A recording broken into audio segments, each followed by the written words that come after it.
Hey everybody, it's GM Hall here with Playing RPGs, and today we're going to get into some footage about how the mass combat actually worked in a real-life campaign.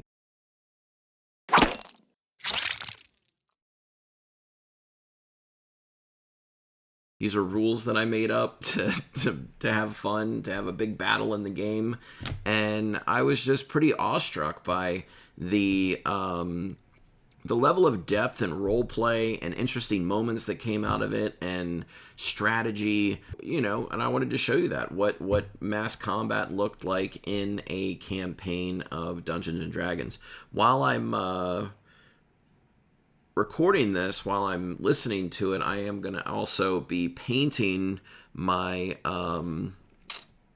miniatures, my 101st Airborne bolt action infantry platoon. Yeah, that's what I'm going to be doing. I feel like that's kind of fitting for watching mass combat take place in a D&D game. I'm just going to be commenting on it like a director's cut on an old school DVD. The first sequence we're going to get into is a role-playing moment where the players wanted to know if they could recruit more troops from the Dervish. The Dervish are a faction that they've aligned with to attack the Porters Guild, another faction that have taken over Fort Davelmag in the campaign setting through the Valley of the Manticore.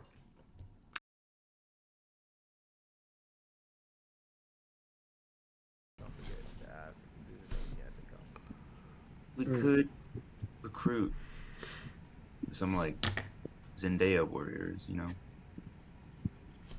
Oh, yes. Okay. So That's all he says for 30 seconds. He's like, go back to whatever you're doing. And he walks away. perfect. Thank you for that advice, Alton. So, I hear what you're saying. They're untrained. I would feel uncomfortable forcibly constricting anyone that is a child. However, would you feel comfortable opening it up to the people, letting them know what's happening, letting them know their goal is about to be achieved, and that if anyone were to volunteer, man, woman, or any child over the age of 15? Dude, I'm going to pause right there. That was brilliant. I got you. That's an 18 charisma right there. Yeah, it is. In action. Very well. It works. He goes outside the tent and rings a magnificent gong next to his tent. And his tent is kind of above everybody else's, like on an elevation. So they kind of, all the people sort of, after 5 or so minutes, gather up after hearing the meeting gong, and he goes up to them and he's like, essentially, we are going to attack Lord Sundu, and there is murmuring in the crowd. They've sort of hoped for and dreaded this day all at the same time, because they kind of know what he's about to say. He says, we have found the ones willing to help, and with their assistance, we think that we can defeat Lord Sundu once and for all, and free the Ulor Valley for generations to come. It will be dangerous. We are planning on a possible direct assault on Fort Davelmag. Expect heavy losses. And again, the crowd is excited but shiftless. He goes, I asked for 25 volunteers to step forward. Boys 15 or older, young women, horse riders, trainers, who among you, mothers, fathers, Dervish, lend me your loyalty. And it's working, but it's really not working. There's sort of a lull in the crowd. This has been a beaten people. They've endured. This is all that is left of the Dervish, is their big clan. They've been brutalized, like you said, scratched away by monsters, eked out a living, but this is their ancestral home. This is their land. This is the way. Um, but they're not necessarily going to like sacrifice an entire generation if this doesn't go right. If they lose, this is their end and they know it. So they're a little hesitant. In fact, I think someone may kind of shout something like that from the crowd. But what about the next generation? All Can the- I- It sounds like suicide. So it sounds like someone needs to step up and all the grabs. Fighting for the next generation. All the So, you know, they want these extra warriors to, you know, join them. And I'm set up, you know, and again, just out of whatever, I just thought this would be a cool, fun thing to see how they would manage. But, you know, they're going to have to convince these guys, you know, to join them. I'm not going to just give them 20 guys because they ask. So this is setting up for sort of like a, what are those typical fantasy or action movie sequences where you get up and you try to inspire some men to fight, and I'm sort of throwing the ball into the court of the players, like, you know, give it, you know, what are you going to say to these people to convince them and to get them to join you? After all, they've already given them the soldiers that they have. In other words, they have like 20, I think, elite Dervish horse cavalry units or cavalrymen, and they have like another 50 footmen of Dervish that they can use. So they're asking for additional troops, and they're asking for, essentially, if you look at the rules, untrained units, peasants, basically, to kind of pick up the sword and fight with them. So really putting them the spotlight. I don't like the idea of just giving a charisma roll and see what happens. That's anticlimactic. Like, do it, then roll the charisma roll, and then based on those two things, we'll see what happens, kind of thing. So let's see what happens. grabs fall apart. Remind them that of Braveheart. You live, give back for one day, for a chance to be free. No. they've all seen the movie Braveheart, dude. Also, there's a Manticore, so, you know, we'll help you kill them afterwards. So explain that to them. Yeah. If you help Yeah. us, we will continue the fight against the Manticore. So, I guess Bugtart, he sees a boy of 18 in the second row, and he points at him and he asks, "What's your name, child?" Urban. Urban. I see you there with your younger Ermin. No H. Ermin. Ermin. Urban. I see you're here with your younger brother. Do you love your younger brother, Ermin? I do. I'm glad. I could tell. It looks like you've already. I'm not seeing a mother and father with you. I'm assuming they've been lost to the conditions and to the Manticore. No, my mom's right here, and my dad's right there. Damn it. Ah. I don't know why. Wyatt is so good at this, and it almost becomes like, for me, I don't know if you've ever taken theater classes where you're like doing like improv with people. That's kind of like what it becomes. And I can't help like being more on the comedy edge and like throwing people loops. But the way he deals with my bull when we're when we're doing these kinds of events, it really is fun. And he's such a good sport with it. Yeah, just wanted to comment on that. Wyatt is the man. Don't try to play that angle, dude. Think positive. Freedom. Oh, Don't you want to fight for them? Oh, and looks at him and says, he pounds on his heart and says, "Freedom." He like mouths, "Freedom." Boom. Your heart Listen, and soul to the I'll give you 30 seconds to plan a speech or some kind of movement. And you don't have to say what the words are, but you can give the general outline of it if you want. But after that, we're going to make a charisma check. and see if it sways the people. If it does, you might get your volunteers. If it doesn't, you might not. Right. All right, Right. It's a put it very my way. so free people. You know what I mean? They work together as one, but they are each family is their own warrior house. Wyatt, I recommend you Yes, first remind them of their life currently, how much it sucks, that's what I was trying to do. and then show them the better future that they can achieve by overthrowing Lord Sundu and kicking out her ilk. And also remind them that we will continue the fight against Manticore if they help us defeat Sunday.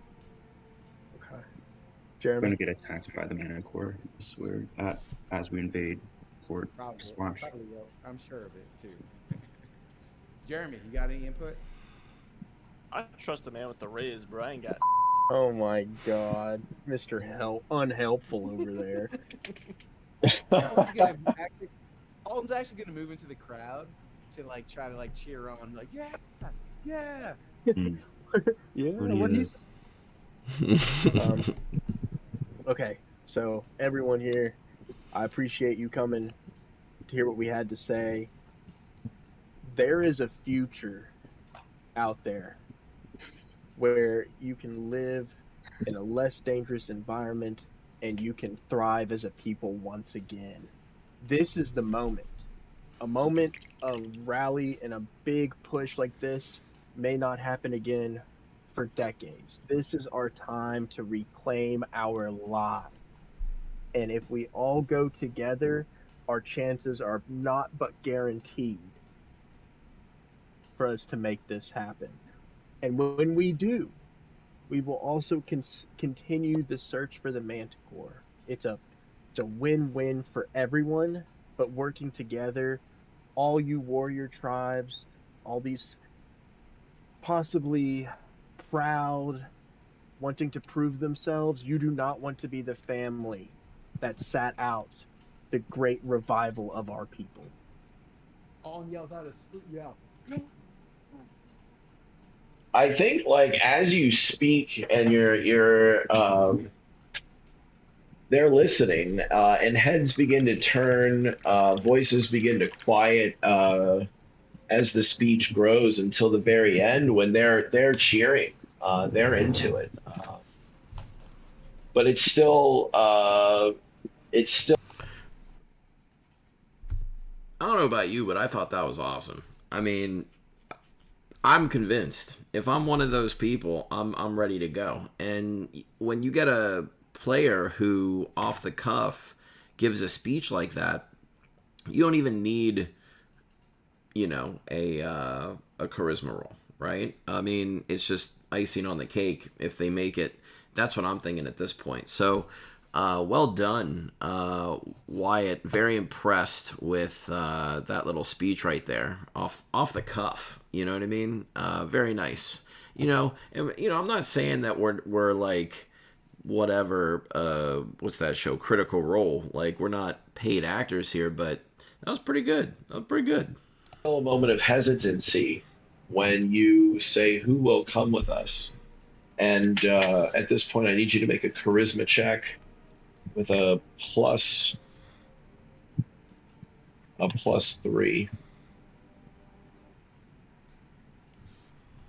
Nice. All right, Oh, huge. Big. 20 young dervish.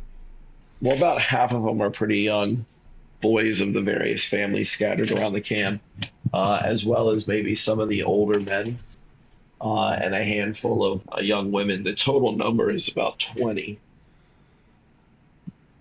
peasants.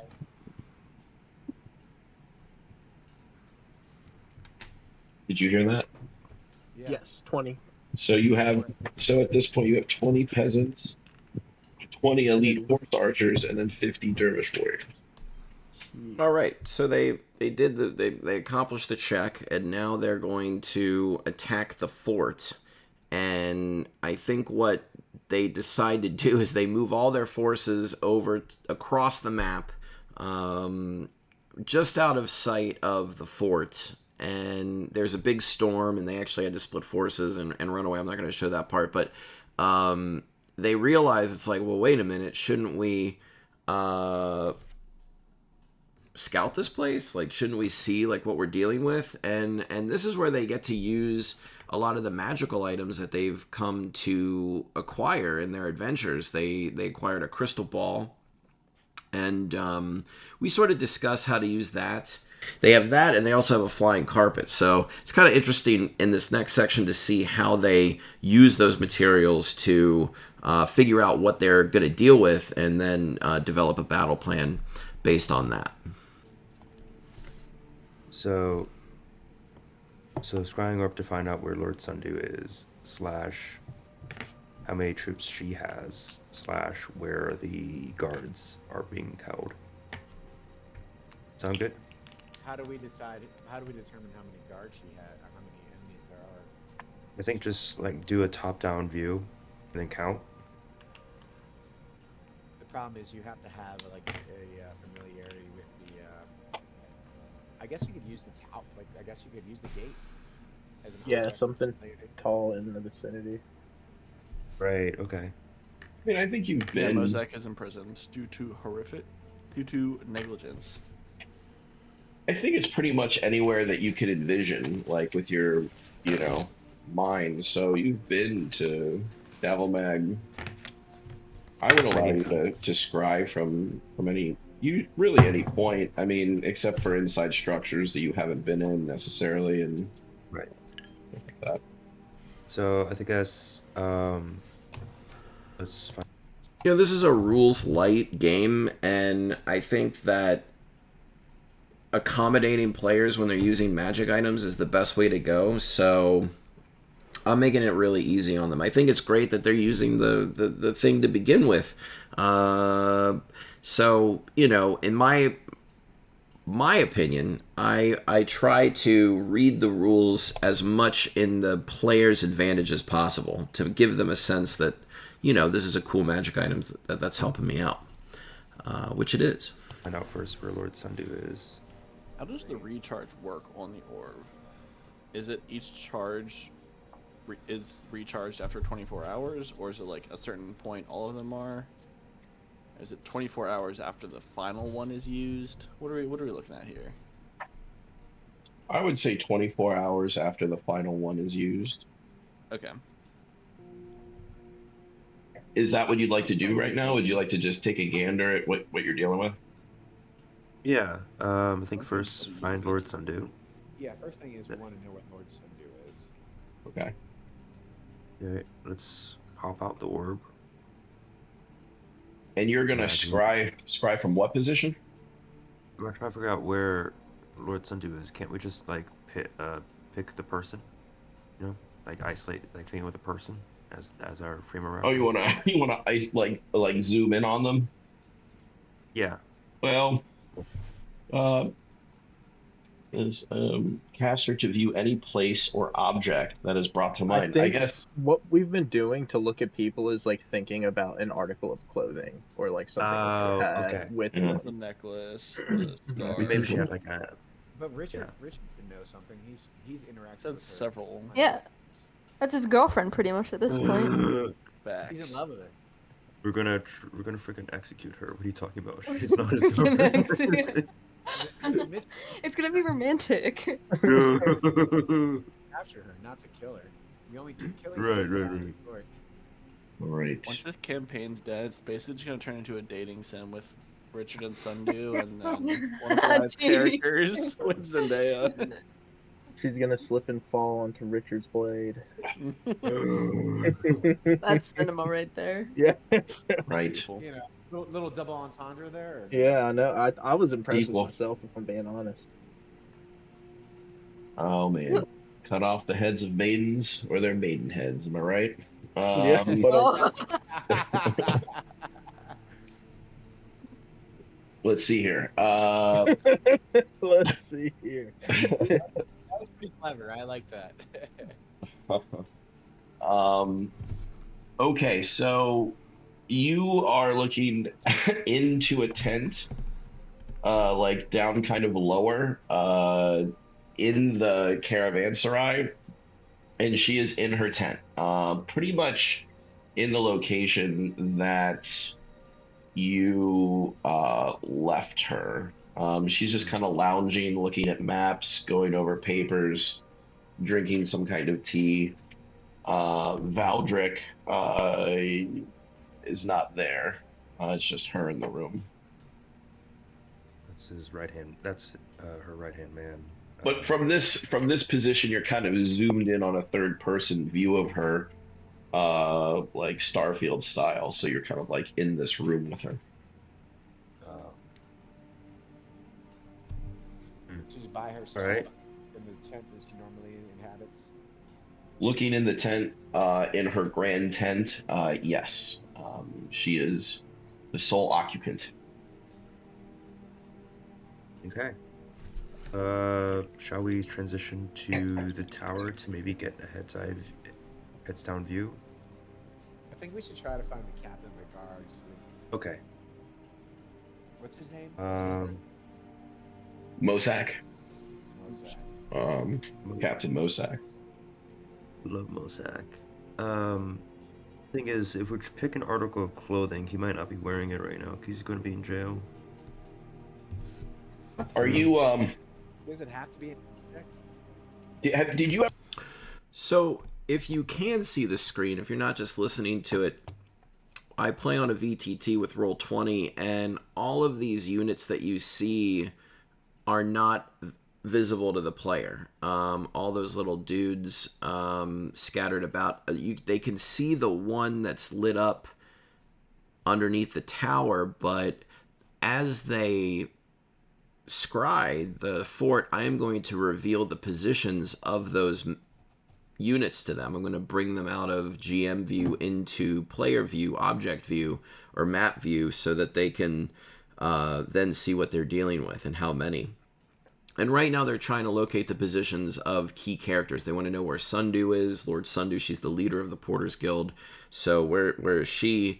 Then they're going to try to find Mosak, Captain Mosak, who is the guardsman there, who is posted there to defend it and is not part of the Porters Guild and might be friendly to them.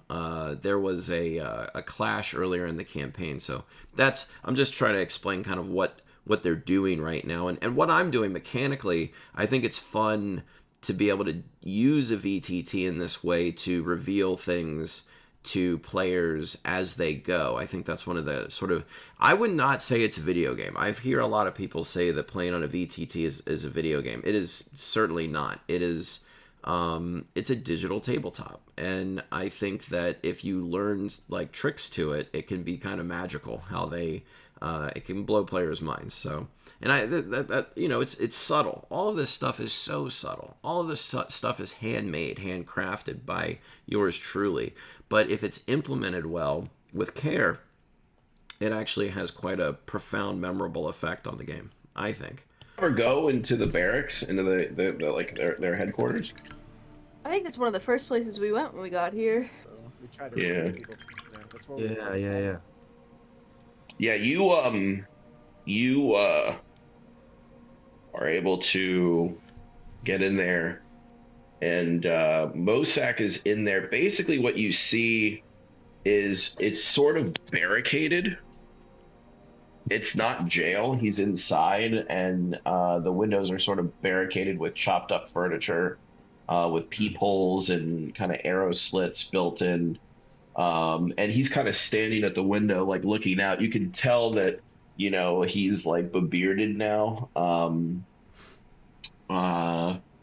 He looks weakened and haggard, but not dead. He's not chained, and in the room with him look to be kind of loafing around idly are. Well, let's make it interesting. Roll a d20. Grant, you're the one who's scrying.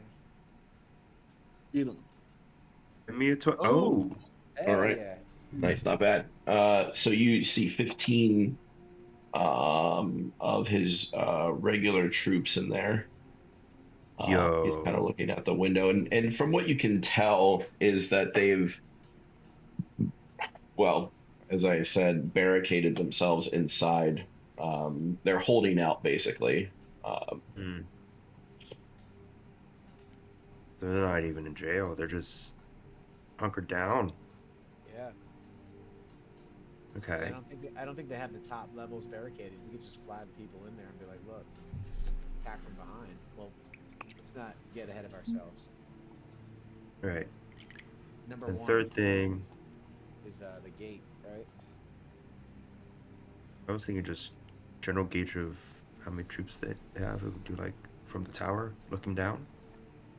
Well, I mean, the gate is the entrance, right? So that'd be, is there concentration there? I mean, that's True. True. Doesn't say there's a limit. It says to view any place or object. It doesn't say there's a limit to your vision necessarily. So I think you can pretty much. I'm trying to think of a movie equivalent where you can kind of spin the thing around and move and look at it. I think you get. I would. I think I'm going to run it that you can get a pretty detailed view of things. The Black Gate of Mordor. Okay. Yeah. It's like a fisheye view of things. Yeah, kind of like a little fisheye portal. Mm. And looking around. Kind of. You're kind of like moving the ball around in your arm, almost like a VR headset, and you're kind of like looking through at the fisheye imagery. But it would, I mean, to pick a vantage point, I think would be helpful for me to start from. Let's do gatehouse then. Top the gatehouse. Okay. Looking into the fort from the gatehouse, you see a couple of squads of what are now have become soldiers. These are caravan guards. You see 20 sort of in the main area, and Rigi is actually like training them. Out here, looking further on, you have a contingent of soldiers stationed outside of the barracks entrance. And they just seem to be permanently guarding that area. And this is again looking out into the courtyard from, basically the height of the gate. What about the gate itself? No one's at the gate itself. If you're looking at the walls of the gate, you do notice that there are troops stationed on the walls. And scanning back into the fort, looking at the caravanserai from an outside perspective, you see what appear to be like troops, like hardened troops. They're different from just kind of the caravanners who have been drummed into service, and they are being sort of trained by Valdric. Hmm. No one ever liked him. And there are only 10. It looks like there's 10 of these guys. So you're looking at 10 right here, about 10 stationed up here, 10 stationed up here, 10 stationed up here. These are larger groups. This is a group of 20. This is a group of 20. And this is a group of squads of 20 down here. And this is going to be a squad of 5. But they look to be pretty like specialized bodyguards.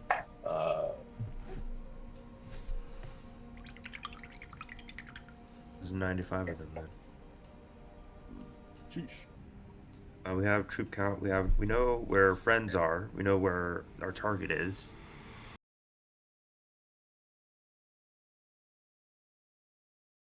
At this point, they've come up with a fairly convoluted plot to based on that information, to what was it? I think that they were going to march somebody up with a fake carpet and say that they have the carpet, and they're going to get into the fort, and at that point, they were going to have people on the magic carpet drop bombs, at which point Mosak's group would come out and cause a fuss, and they would fight, and then open the gates, and then they would have the whole army run in. And you could tell that there's a lot of working parts to that plan that might not work out. And eventually they kind of doubted it. They're like, well, what happens if they don't let us in? Because I made it clear that they were very aggressive. That if the players came back without the rug, that they would view it as an attempt to overtake the fort, and they would shoot them dead with arrows. So they remembered that, and they're like, we can't take any chances. You know, if you guys are captured or killed, we can't get to you. This could get ugly real fast. So out of nowhere, once again, Wyatt comes up with a plan. Know that we. Please shoot this down immediately if this is insane, but we've been planning on getting into the fort, but we have like horse troops. I feel like for us, it's better to not fight in the fort. Like, Horse archers are our best troops. yeah, right. and like Horse we're archer. Go Wow. ahead. No, that's a brilliant thought. You're absolutely right. I mean, we can even make something that looks like a trap. Like, they've seen us. And, like, even if we're like, hey, we found this rug, it's actually out here in the desert. And, like, even, like, we can even flash the flying rug, like, from a distance and have people, like, ride on it. Like, this is the rug. Take it out and be like, hey, come get it. They're going to know it's a trap.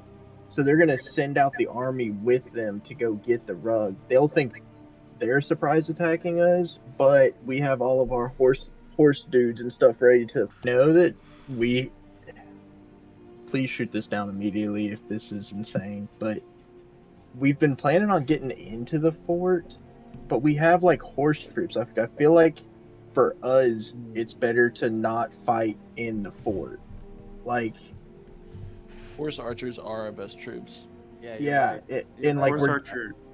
Go Wow. ahead. No, that's a brilliant thought. You're absolutely right. I mean, we can even make something that looks like a trap. Like, they've seen us.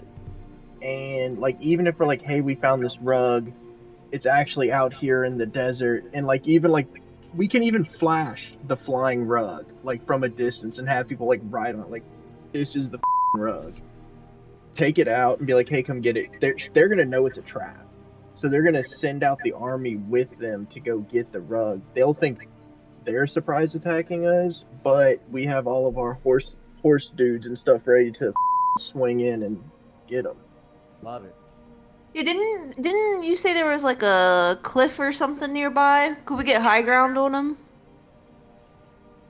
So if the archers In fact, we can have them throw the bombs off, fly around with the rug and be like, Oh they- yeah. Like, we They can know- show Gotcha. them in this they plan. know we have it then. That's Isn't like okay. a Like, we have them cool- all out of the castle. Like, that's their biggest defense, and our best thing is our horse dudes. Like, if we get them Yeah. out the castle, I think that's no matter what, even if they know we have the rug. Because we need them to know we have it to even draw them out in the first place. Like, we won't be able to shake a fake rug at them in that case. That's fair. Gotta have it. Gotta make contact with Captain. Yeah, definitely. I definitely think we should do that first to let them know what's going on. That way, maybe they can rush out the back, and we can Exactly. get them on both sides. They can capture the fort. Yes. Right, yeah. Exactly. It's brilliant, Wyatt. I love it. Brilliant. Why? Yeah, that's good. All right, so let's revise our strategy. Yes, let's okay, scrap plan A. So phase, well, not really. I mean, we're still going to meet up with Bosak and inform him of the plan. Phase 2, the carpet, though, how do you get them to come out of the fort with the carpet? So we roll up, like, where they can kind of see us at the gate, and we yell out, we have the carpet. Like, we only send, like, 2 people. Like, but we're far enough away that both people can hop on the carpet and dip if, like, for some reason they just instantly get hostile. We just fly away as a troll.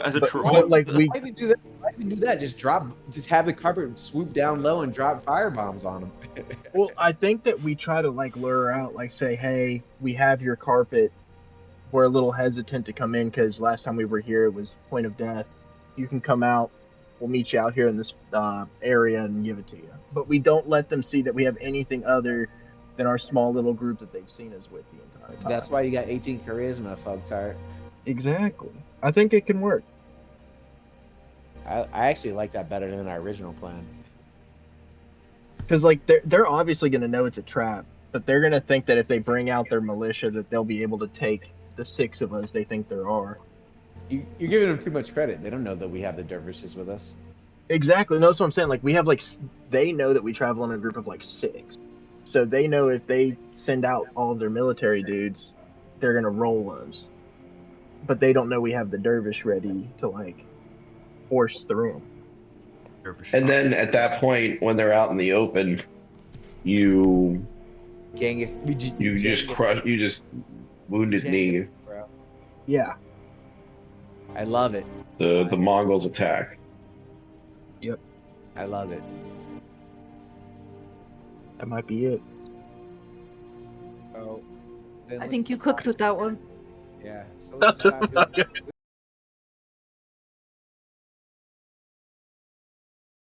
All right, so they've readjusted their plan, and again, this is why mass combat to me is attractive in a D&D game, because it gets the players thinking a little bit differently strategically than your typical dungeon or even wilderness encounter scenario, because they're marshaling forces, they're trying to create battle plans, which again give them the biggest distinct advantage, and it's fun to see player creativity come out as they work with each other to develop this plan. This is a great group, I think, that hears each other really well and they're open to their ideas. So that's also a testament to how well these guys work together. But now the problem for me as a GM is you see all those like little circles around the fort. Those are the zones that I had intended to use to, have them place their troops and sort of adjudicate combat accordingly. They're leaving the fort. Was me like realizing I don't have a battle map for this. I'm not prepared to run this mechanically on the game. So you'll note that while they're organizing their troops, they're figuring, okay, you're going to control this group. This person is going to control this group. This person is going to be a melee character. This person's going to be a commander character. I am desperately trying to create a battle map that they can play on, and that's one of the things that you have to become comfortable with as a DM online, is you have to be able to use the tools to work with the players on the fly to do what they want to do. It's not a railroad. In fact, you have more freedom than you could possibly imagine on a program like Roll20, where you can drag and drop maps in and manipulate them very quickly before the actual game. Or not the actual game, but during the game. Like literally during the game. So that's what I'm doing. While they're organizing, I'm desperately trying to get a battle map ready in time. It's kind of fun. So if you're watching the screen and not just listening, you'll see my what I do who's going to manage do that. the horse archers then? Who has any sort of intelligence, wisdom, or charisma? Boobtart has 18 charisma. Neither of my characters have any of them. Boobtart, I also have to say this is kind of the fun part of this mass combat system, where the players get to figure out which characters would be better in which roles, who has better charisma, who has better wisdom, who has better intelligence, who can actually boost the units of NPCs that we have to get them to attack, who's going to join the units as a martial character and add more attacks to that unit. So here's the point where they get to kind of play with the materials that they've been given, and a lot of it there is no prescribed rule for what you give them or what they're fighting against. I think you have to, as a GM, as always, ballpark it, and if necessary pull back, or if necessary pull in, add more if necessary to try to get that level of tension at the right level, the difficulty here. And I don't know if I necessarily pull that off in this particular round of combat, but I think their plan is essentially a surprise attack, and we'll get to that when we get to that. But it's fun to hear the players play with the system as I've designed it, which is what it was intended to do in the first place. And plus, they're our best troops. I think Best we split chance. it. I think we split it into 2. That also works. I mean, there's no reason to. We gotta be able to maneuver, right? Like, Yeah. you gotta have 2 units at 10 plus a leader.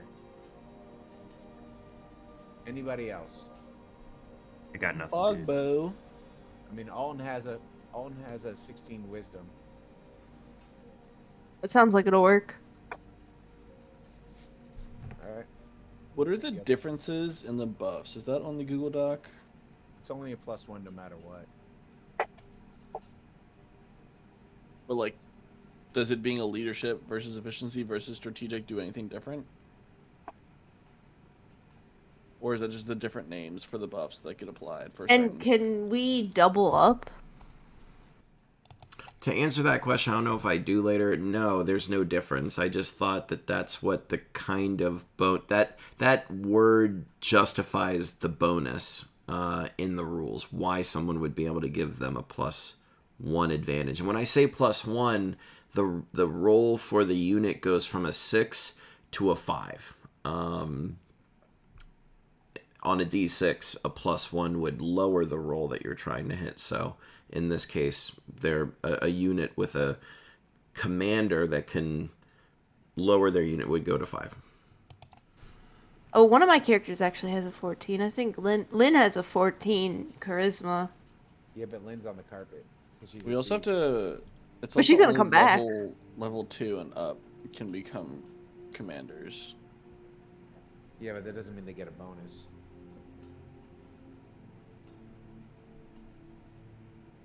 But Lynn wouldn't be able to be a commander even if she comes back on the carpet? The carpet's got to be bombing. That's why they. Oh, you're saying like the whole time. That's why they call it carpet bombing. Got it. Noted. What are you carpet bombing with? A whole new name for carpet I've bombing. got some oil. I definitely have some oil. I have That's what I did too. I have 3 oil on Lynn and Alton also has 3.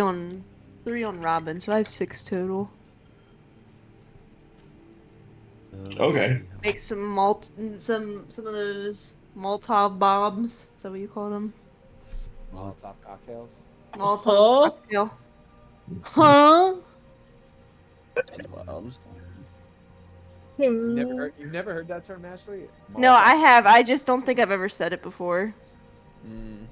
I'm like that with a lot of words. Yeah, you feel me? I did. I felt that deeply. Nice.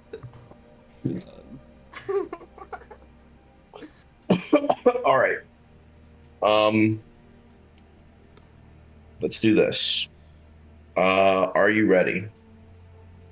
Alright, let's recap. Alert, Captain Mozak. It's gonna be Weejerk, Lynn, and why can't I never remember your dude's name? Elysius? Elysius, yes. So they're gonna let Captain Mozak know. Second step is to where do we decide on them? How are we learning them out? We're gonna have a couple of people literally fly up on the carpet, and we're like, hey, we have the carpet. We're gonna be here. Come grab it. And they're gonna expect just the small little group of us. So they'll still think it's a trap, but they're not gonna be like they think it's against 6 people. They just don't know we have the Dervish. So they'll come out to get the carpet, and then they die. True. We could be like, hey, Lord Mundu, we got your carpet. Wake up. You ain't Yeah. no sun, you the moon. Yeah. So I think that still Fogtart should do that with his charisma because if there's someone else has a 14 plus that can lead the other dervishes. I do. Bagbo has a 16 int. Alright, so Alton and Bagbo will lead 2 groups of 10. Perfect. And then, I mean, we still have the like the foot soldiers that we can lead, right? Absolutely. Who's doing them? Does anybody else have a 14 above on either one, any of those? I mean, I'm Food gonna- would be back in time from the carpet, I would think, because he's just flying right back. No, we're gonna be carpet bombing the whole time. Oh, I'm up on the carpet bombing? No. We actually, Oh. just you could drop off Hoogtart. Whoever's good at ranged, who's got the best dexterity, can go up on the carpet. Lynn for sure. So just as I'm doing this, I like to make the maps on Roll20 relatively small. When I'm doing a wilderness encounter map or a map that's not a dungeon, and what I'll do is I'll turn the grid off so that and you'll see me, I'm painting in zones, trying to think of interesting places that the players can move and give them a little bit of strategery as well as the enemies. So that's kind of the goal that I'm trying to do here. I'm trying to make the map small enough that the players can, it's not huge that they kind of get lost on it. Also big enough where they have movement in the game to make decisions. And the best way to do that is to turn the grid off. Do not use a grid when you're doing zone combat, at least on Roll20. I And know make the map kind of small. Isudon, he does. You also want to think of the size of the picture that you're downloading and make the map roughly that size in terms of framing it. So if it's like a 640 by 480 map, you would want to make your map maybe on Roll20 like 12 by 8, something like that. Ballpark it. Doesn't have to be precise, but the map should fit the board that you make. Doesn't have the best dexterity, but he has a really good bow. And he can just be up there shooting arrows instead of dropping bombs. Because it can fit through, right? Like 2 people dropping bombs. Carpet So I can only think, hold up to 3 people. Yeah, I think Elysius should still be up there to, like, when he's needed to drop asleep. True. So, okay, we got one person dropping bombs. Because we only have X amount of bombs. One person with We've got archery. plenty of bombs. I've got 3. Yeah, we got at least 9. Oh, okay. As I like long it. as one oil flask is 1 bomb. That's what I'm counting. Yeah. As. Yeah. I can contribute 1. So we got 10. No, everybody Elysius keep one has on 2. Everybody keep one on themselves. Like, I'll give up 2. So, like, in case the people on the ground. Yeah. Would the caravan have any that they could supply us? I don't know if they are much oil users. Like more Surely. natural wood approach. That's a good question. Go ahead and roll a Oh no. I don't know, a D10. Jeremy, you asked. You roll. Yeah. All right. Come on, one time. Oh wait, it's so on brand, bro. Dude, that's unbelievable. It truly I'm is. taking my 1 oil flask and throwing it at my feet. I'm gonna immolate myself, bro. God. Oh, gosh. But I'd only roll a 1 on the fire damage, so I might not die. No, that's when you That's when you roll That's it. when I roll an 8. That's the height of irony, dude. That's awesome. Can't even kill yourself. That's amazing. Okay, so let's see here. Then what? You're firebombing people. You ambush the. I mean, are you hoping that the entire brigade leaves That was the and entire thing. and Enough comes to, like, and comes move into it. the. I mean, I would expect a lot. Like like they're basically the force of the land. Like if someone comes out and flexes on them, they're gonna take that as like a slap in the face. Like I would expect them to, as a show of force, to send out, if not everyone, basically just a small group behind to hold the fort. Now, Here I'm just sort of reading the players as to what they think the force what a sort of the size of the enemy force should be. If all of the troops come out, more than likely all the troops will get destroyed, and that would be the end of the mass combat. And I do want there to be sort of the storming of the castle aspect of this, so I'm gonna meet them about halfway, where they're gonna send out a large contingent of soldiers, but they're not gonna send out everybody. This is their castle. They're gonna send out enough force to deal with what they think might be out there, but they're not gonna send everybody. But I think it's important to pick the players' brains to see what their expectations are, and calculate based off of that. Okay.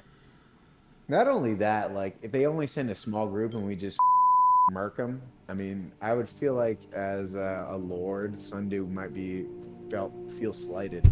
Yeah, we would fly back on the carpet and be like, "You sent 15 That's dudes. it? We have a flying carpet. Like, don't embarrass us." Just taunt at that point. Isn't this what you wanted? Yeah. But I do think we'll get a healthy amount because, like you were saying, embarrassment is a factor. Also, they got 16 people in the barracks. That's not a small force that they have to deal with on the inside. Yeah. Exactly. I feel pretty confident. I'm liking this plan. All right. So the ambush team, is that going to mostly just be the horse archers? Everybody. It's only Yeah. we're only sending like Right. Okay. Duh.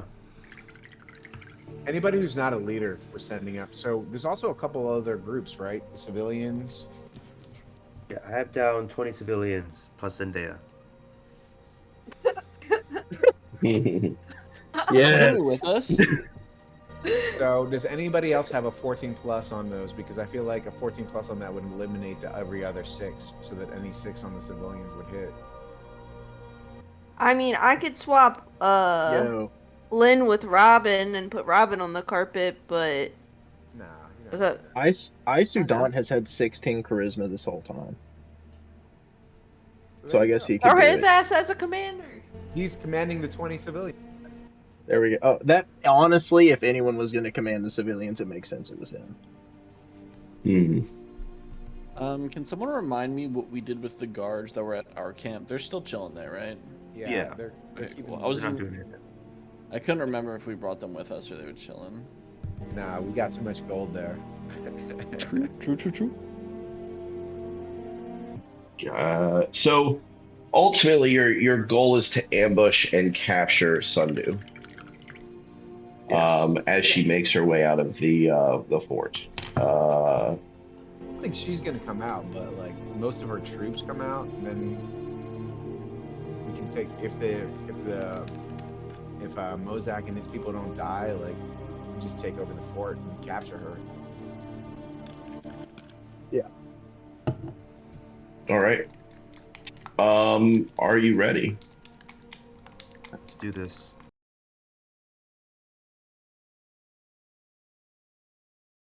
The plan comes into play. They have convinced more troops to come. They have cased the joint, so to speak. They've examined it using their crystal ball.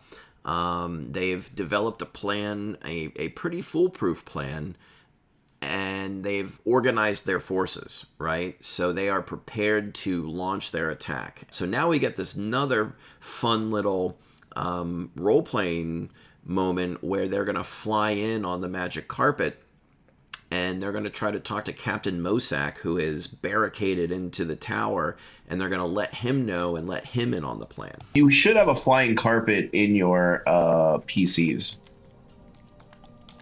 that you can place on the map. Because you might want to be moving it around, I don't know, as you're bombing stuff. And then you want to put the characters that you're sending on there, I guess, on the carpet. We jerk the fire. You got a fire carpet. Absolutely. It's amazing. There's not a chance we jerk isn't on that carpet. So Lynn and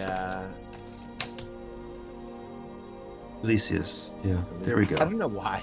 Like, Okay, so you guys float down from the cliffside on the carpet, and it's definitely not pleased that it has three of these bulky adventures on it, but it still manages to get down there in some herky jerky movements.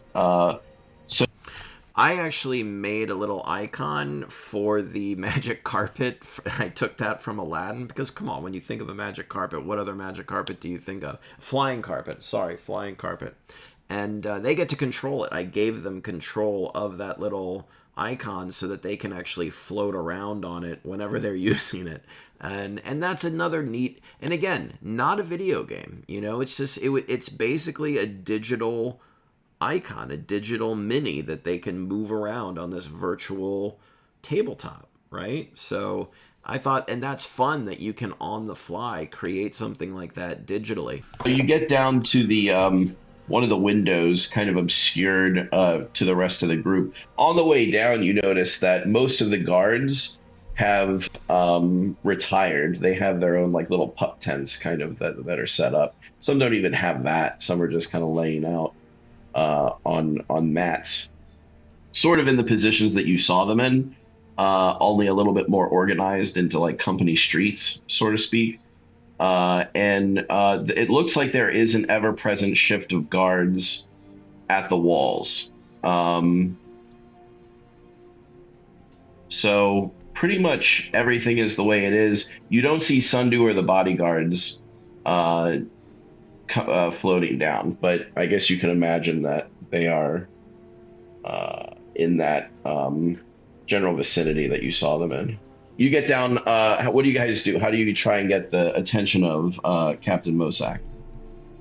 We just jumps through the window. Jumps through the window. The windows are barricaded. Let's not do that. Let's like knock on them. Knock on the barricade on the window. Like all the windows are shut up. I mean, there are like little peepholes in the windows, but you can't like just jump in. Even on the second floor, on the third floor there? Yeah. I mean, they're like burn marks and stuff, so you get the idea that they were like trying to like throw flammable maybe things up there. It's only a two-story building, so. Or I guess 3-story. Knock on the barricade window.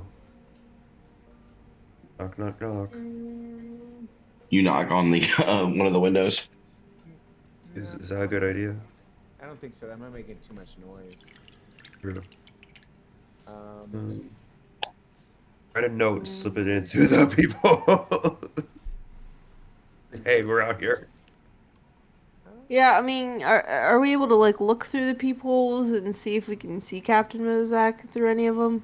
It doesn't even have to be Captain Mozak, just another guard or another one. It's basically completely dark in there when you stick your eye in. And when you get up to the window, you do hear like the faint, well, maybe not faint sounds, but snoring.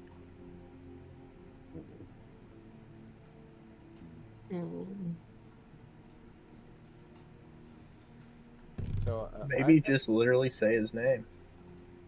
Yeah, I think it's a whispering. We jerk's like Captain Mozak. Captain Mozak. So you don't. How long do you, if you were to guess, how long would you sit there like whispering at the window into the peephole, Captain Mozak? A minute. Minute. Not more than that. A minute passes by, and you're just about to fall back when you hear a tentative hello. Oh, nice. Well, we don't know that's Captain Mozak. Doesn't matter. I mean, we know his voice. And he's like looking through the peephole now at you, and you can tell, you can't see his face, you can only see his eye. He's kind of like looking you up and down on this thing, astonished. And he recognizes you. He says, "It's you. What are you doing here? What is this? What's happening? Am I Am I still asleep? Reacher confidently stands up. You're seeing the captain of the pirate king. Let us Yeah. unbarricade the window so we can come in and speak with you. In a whisper, not loudly. And Lynn follows up quickly now. Yeah, they've been pretty clever at the way they've designed their barricades, so they are able to kind of swing it open from the inside, and you're able to slip in.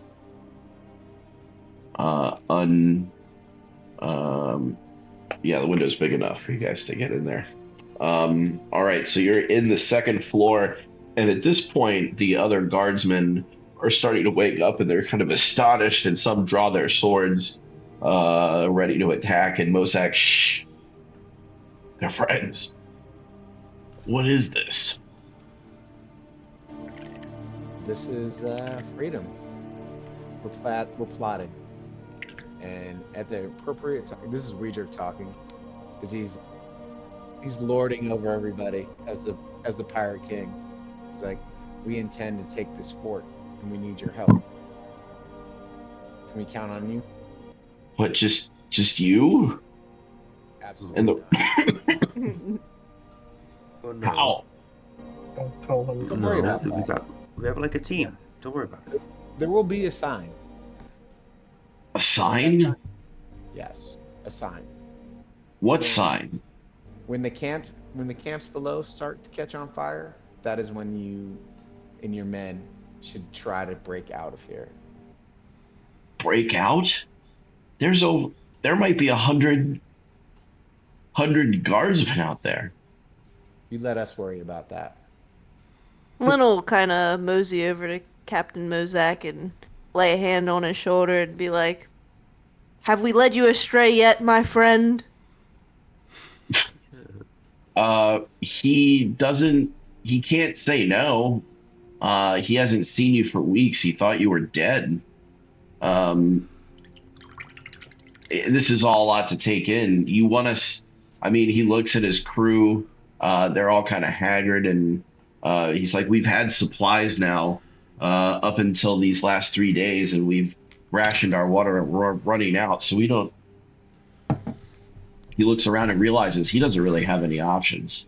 That this might be the best to get. He wants more information. Like, he's like, so you're gonna blow the place up, and we escape? Is that it? Attack? Serendipity, my friend. We are gonna lure them out, and you'll hear the battle, and that will be your. You're gonna lure them out? Yes, you see our fancy carpet here. Don't you know that that's what they want? Well, we're gonna leave with it. A smile spreads across his face as he realizes, as he connects the dots, and knows that Lord Sundew had been looking for that rug, and he's like, unbelievable, you found it, but why? And he's like trying all these questions, but he stops himself and looks at you and says, so wait until you lure them out, and then there'll be a sign, there'll be fire, and then that's when what do you want us to do? Attack Attack whoever is in the fort? Exactly. people who are not dervishes. They will be distracted by our attack, and you will have the surprise. They're going to have to send the majority of the force towards us, and you can attack from the rear. And we want you to move towards Lord Sundew, capture her. And if you can capture her, the rest will lay down. And if not, then kill her. I'm playing dumb here in the role play of this because of course he doesn't know what's going on. And if he is going to, I'm trying to imagine, role playing what this guy is thinking. These random heroes pull up on a magic carpet and say they're going to attack the fort. Like, what are you talking about? So he needs information to know what to do properly. And I'm trying to get that out of the players. They seem a little coy in sharing this information with him. But I do think that it's necessary for this character to be on the level and know what's going on if he's going to be part of the combat. If they were to choose not to give the proper information to him, I think he would. I think he would either fail in his attempts, or be confused and do something else, or maybe even flat out refuse. So again, all I think role play scenarios should have thinking of that character and what they want from the PCs, and trying to be as realistic maybe as possible. Kill Lord Sundew. If not, we got your back. Don't you worry. Just know that. Just don't attack the dervishes. They're on our side. Dervishes? No. Alicia, shut up. Ain't no I mean, he doesn't want to ask too many questions. He understands you're trying to keep it under wraps, and he just like smiles at the insanity of it. And I think half, famished, and he's terrified but just gleeful at the idea of revenge. And he says, "You have my word. We'll attack." Looking at Rejerk's character sheet, he has a ration, and he gives them a ration, and he's like, he gives the ration to them, and he's like, well, eat up. It's all we have, and we're giving it to you. Gain your strength. It'll be soon. And we're going to step out on the carpet and get the out of here. Nice. All right. So phase 1 complete.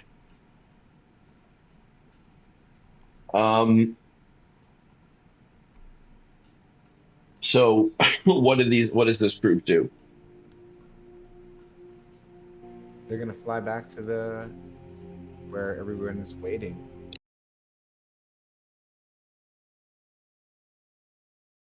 Now we move into the next phase of the combat, where there actually is the plan going to work. And, I have to make judgments here based on the player actions, what they say, if they're actually going to fall for it or not. There's a certain amount of GM fiat here in terms of controlling the NPCs and how gullible they are, what their motivations are. And I think that an important thing you want to do, as always, as a GM, is to accommodate these plans as realistically as you can.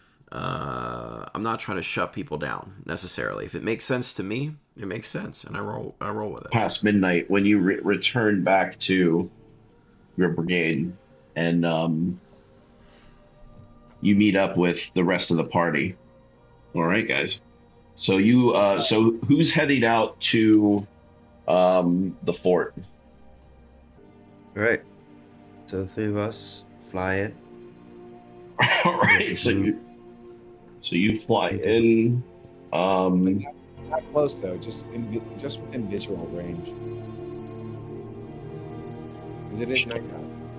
Well, we know where she is. Like, why not just fly to her window?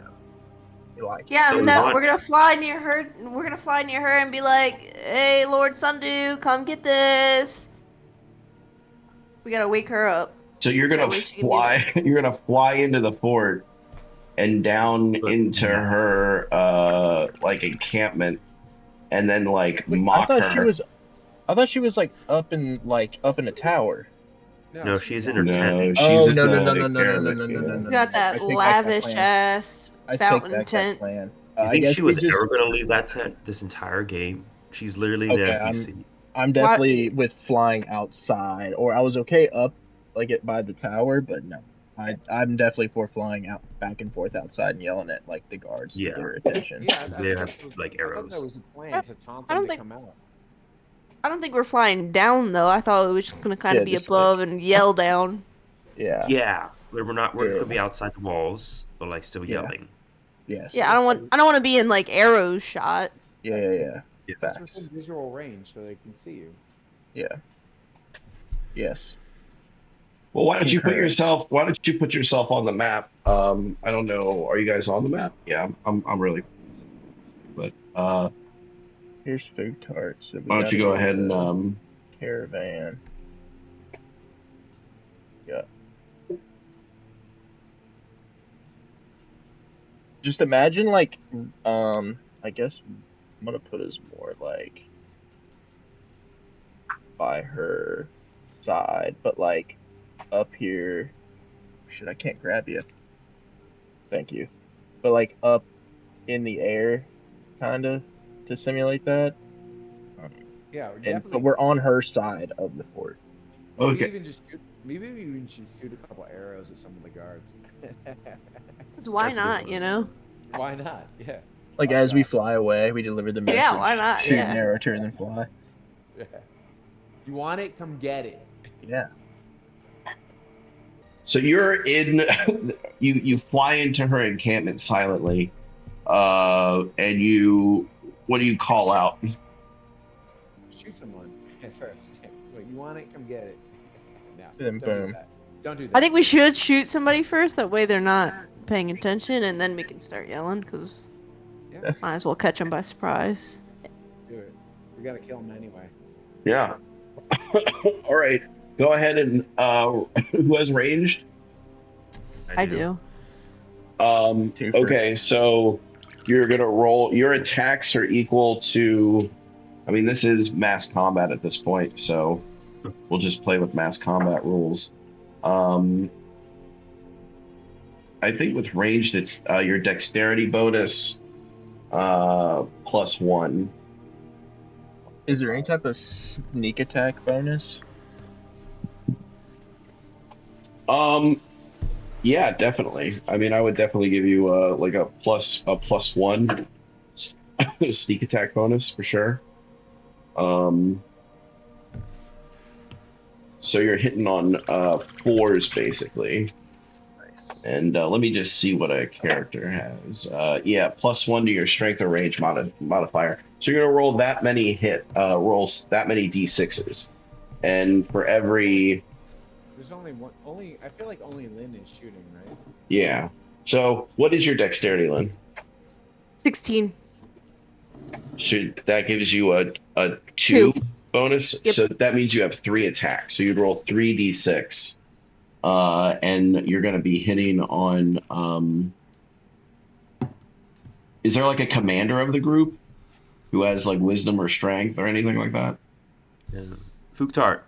Got 18 charisma. Yeah, food tart's got the 18 charisma. So that would give you another +1. So you're hitting on 4, basically on 50%. So 4 or higher, you're rolling 3d6.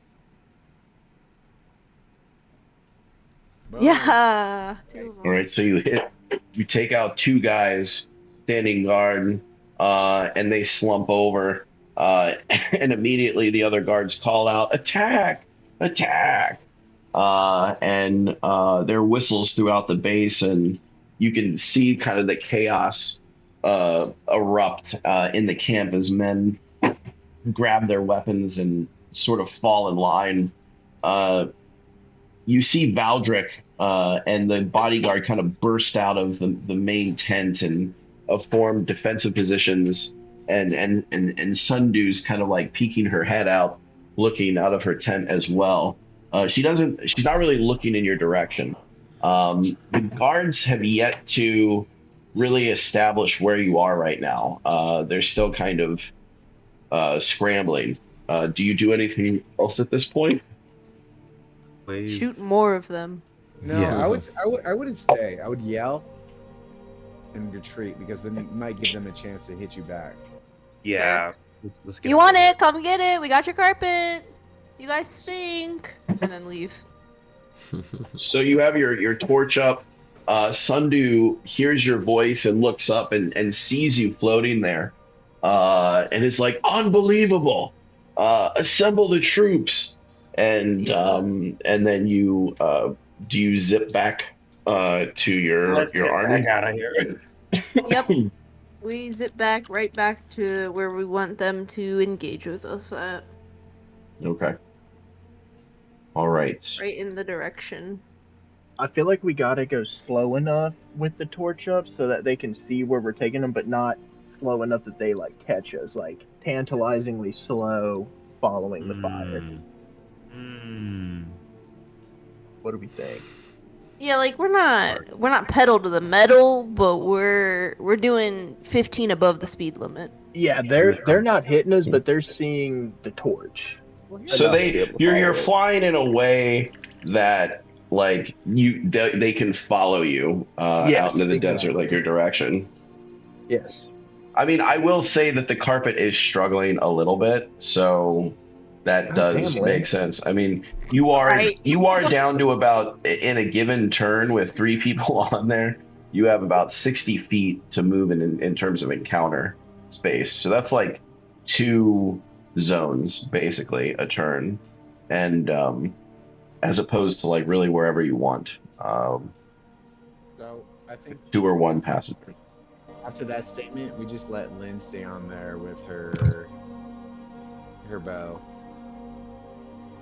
So it can just only one person. It should be able to just fly around wherever it needs to, right? No, I gotta stay on there with the sleep spell, man. That's true. So we definitely need to drop off Futar because he's gonna. Yeah. He's a good commander. Well, I mean, he's not a commander. I'll get off. He can join another squad.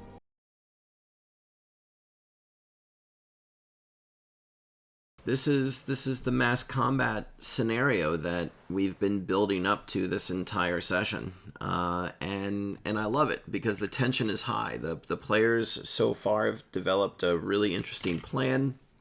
They're using tactics and strategy to draw out the enemy. They've organized their troops to give them the maximum advantage possible when it comes to dice rolling.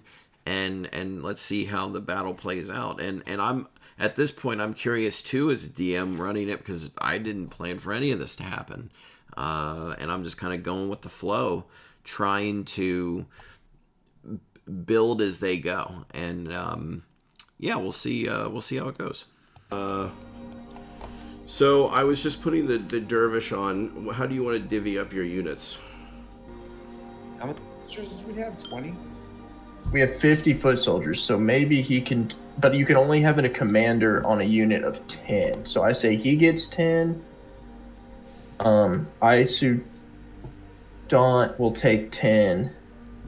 Fugtart will take the other 10 of the horsemen. And then she can lead a 10 group of the lesser soldiers. What do we think about that? That works. So here, I'm going to break this up into 2 sets of 10.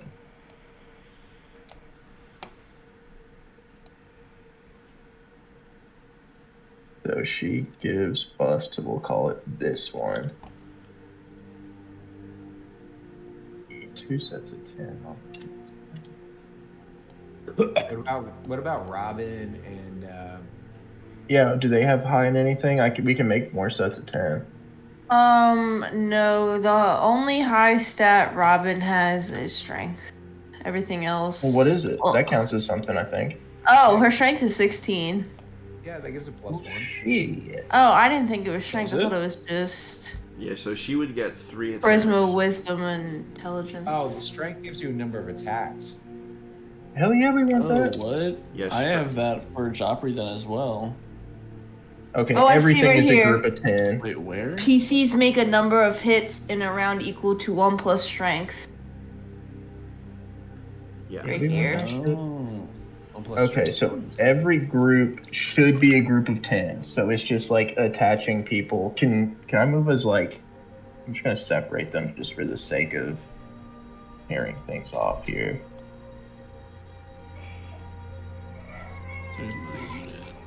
So everyone.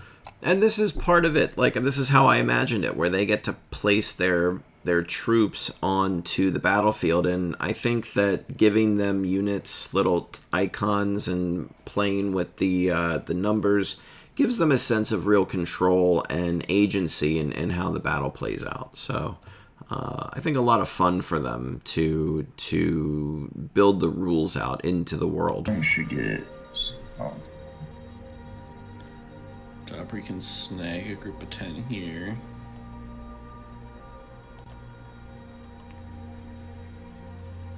Who is this? That's Joffrey. He's got 16 strength.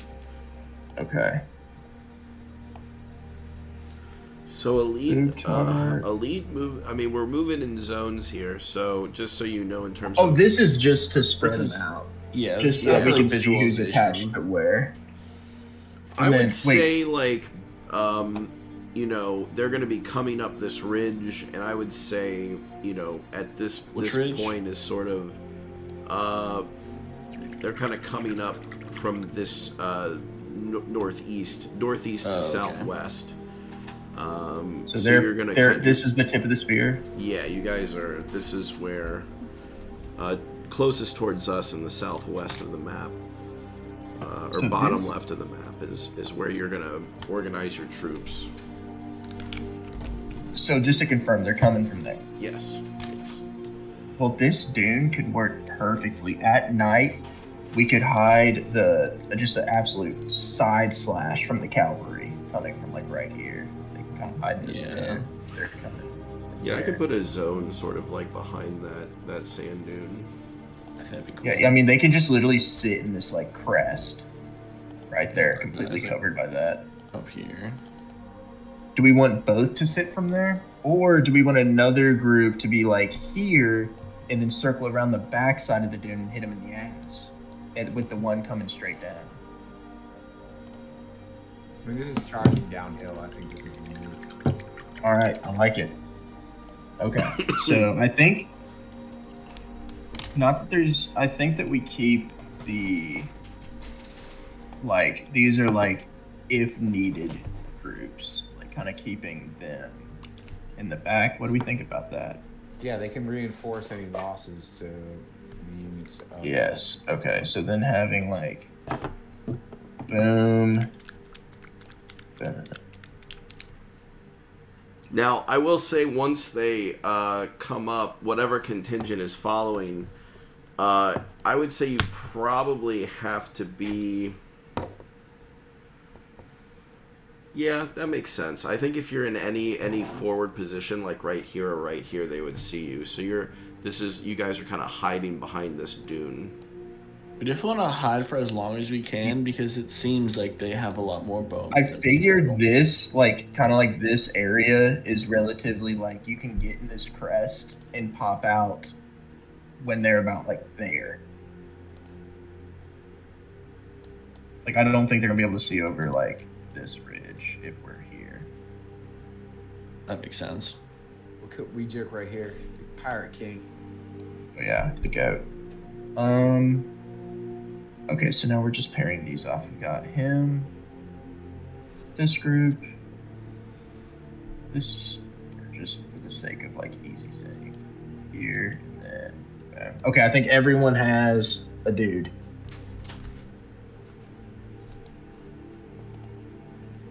This should be optimal. Do we have everybody out there besides Lynn and Richard, where's he? yeah, where's Richard? Richard, get out there. Alright. I'll join this team. Hell yeah. You Oh got yeah. some money, bro. You definitely should be leading a group. Yeah, Food Tart will definitely just be there swinging an axe. So they begin to appear on the horizon. In the dark, you can see sort of the dust rising up, and there is a moon out. It is a half moon, so it is casting, a pale shadow across the sands, and you can see the glint of some of their armor and weapons. So essentially, it looks like they've brought half of their deployment.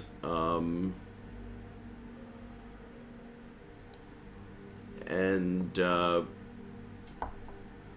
that is who is approaching.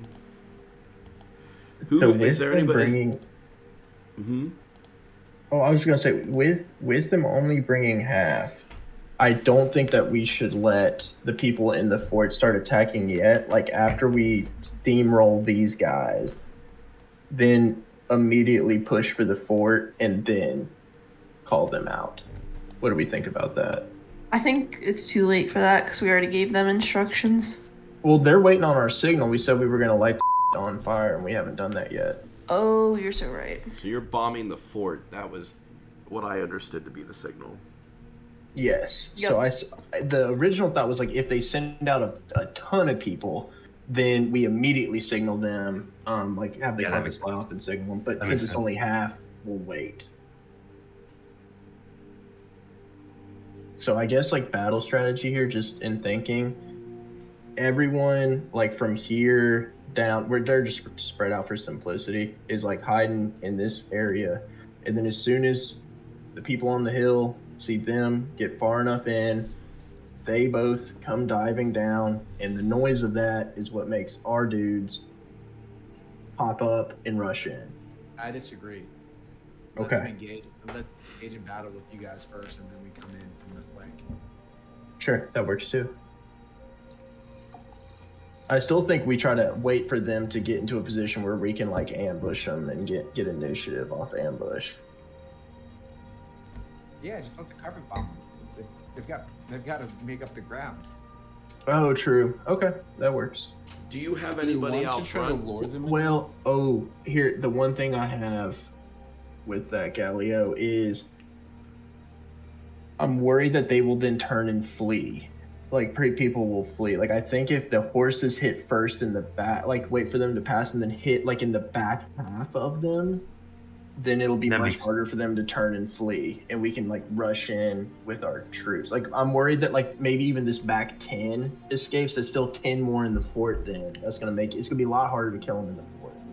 Yeah, but they got their leader they got their like special guy with them. I mean, he's gonna let them run away.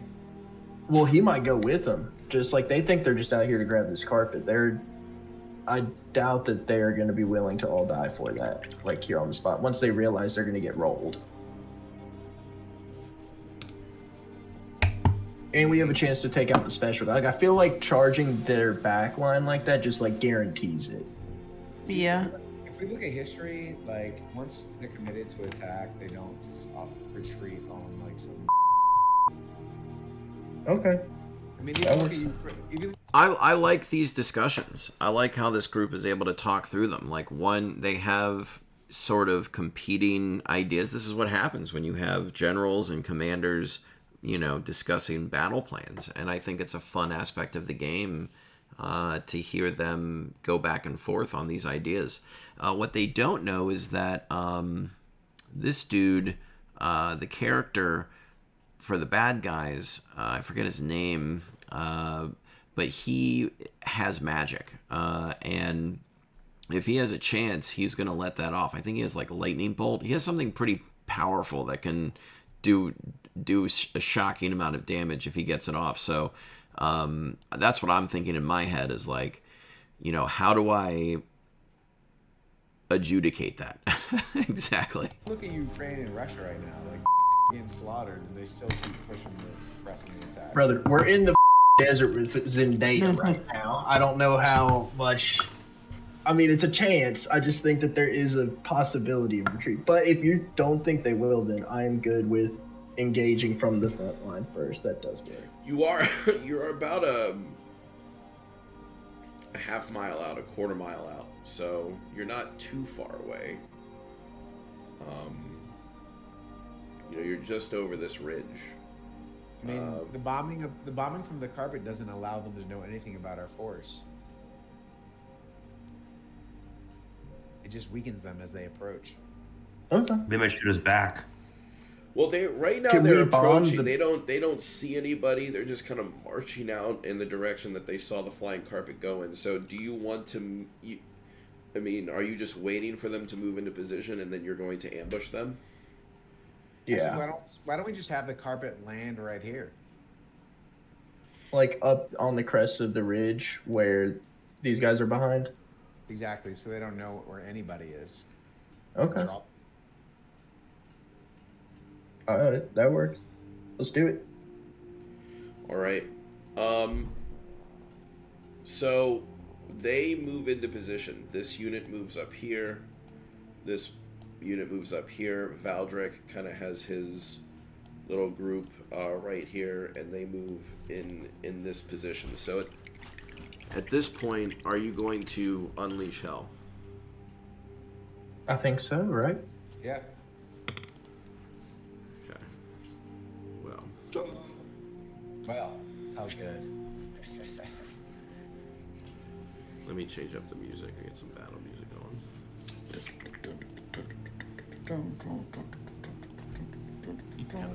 Skyrim mood lately, so.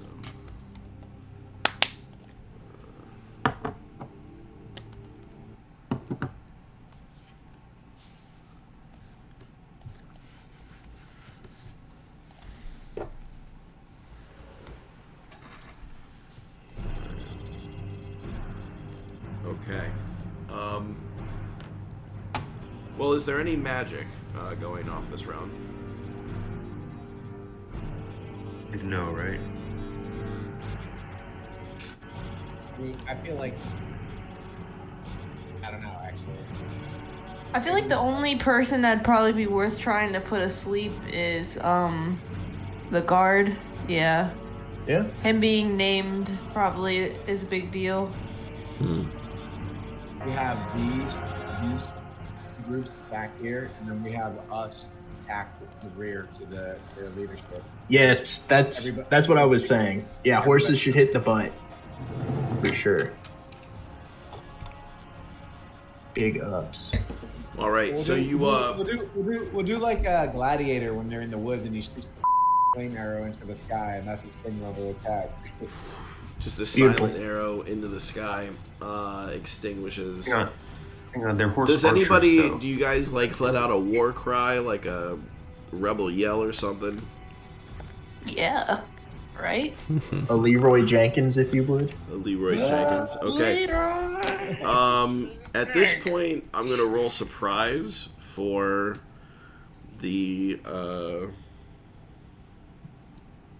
Valdric. I mean, they have to be surprised, right?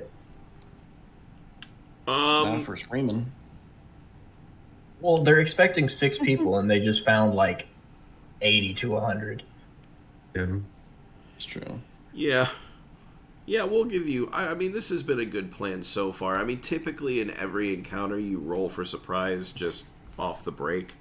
There's just it built in no matter what. But I think given this the scenario here, I think you're right. I think you played it out pretty well. So I will give you a surprise here, and you rush on. So where are you moving your units into combat? In retrospect, I feel like I should not have done that. I feel like you should stay true to the mechanics. I like the surprise mechanic. They just put a lot of effort into the roll, but I still think it was enough to give them surprise, which is still an advantage. The fact of just giving someone surprise, I mean, that's a big reward, and I think that misses out on an important dice roll. It also misses out on a possibility that they might have, the jig is up, and they the enemy somehow manages. So to give them like first attack changes this entire scenario completely. It gives them a distinct advantage. If I had to take it, I would take that back if I could, just to see if the roll hit and have them earn it. If not, it probably would have been a much more costly battle. Maybe they would have won still for sure, but I think they would have had more casualties. And then they're archers though. They're of course No, they have like spears, right? Yeah. Yeah. Nail it. I think that drive-by here. yeah. And then I think yeah, if you both just slash through that back line, and then everyone here just like pushes up with their and then they can just kind of stay like in the middle, helping between the two as needed. You up the reserves too. Here, we'll kind of split them there, and then I guess this group is kind of like the go between these two. if like shit starts going bad, they can swap, but they're like in distance, I guess, to start hitting this one. What do we think? Yeah. So you completely swarm their numbers, and at this point, have them attack or back up. Have Lane attack here to help them because there's more over on the side. Okay, so help over here. No. Have Lane from up top attack at this group. From the carpet? From the carpet. Ah, yes.